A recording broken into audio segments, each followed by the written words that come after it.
I feel we needed more time to talk about the real issues of the people of Nairobi. Those issues are real. Today their families sleeping hungry. There are people who don't know where to go to tomorrow. We have millions of young people without jobs.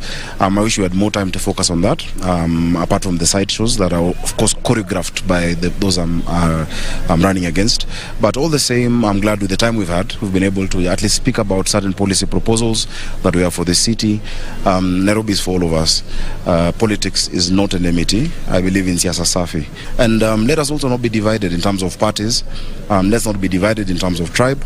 Let's remember that we're one tribe called Nairobi.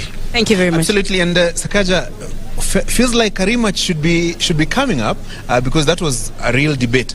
Is there something that you felt that probably you needed to respond to, particularly that touches on people of Nairobi, in a minute?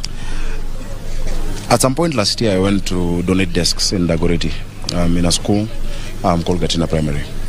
And when I gave them desks, normally you ask the children, what would you like to get from me? And they say, oh, Super Senator, and I thought they'd ask for sweets or for a bowl or for a school bus, even when they're ambitious, and they said they wanted food. We have, as a parent, that broke my heart. We have too many children who are out of school because of food. And so I wanted to talk about the school feeding program that we're going to institute in Nairobi for all our children. That at least you'll be able to lower the cost of living for those parents. You save them close to 3,000 shillings a month, and attendance goes up. Many schools at 12:30 they tell the kids to go look for a meal. They don't come back. They're missing a third of the education. If you want to finish a country, you finish the children. So I really want to talk about school feeding. I want to talk about how to clean up Nairobi.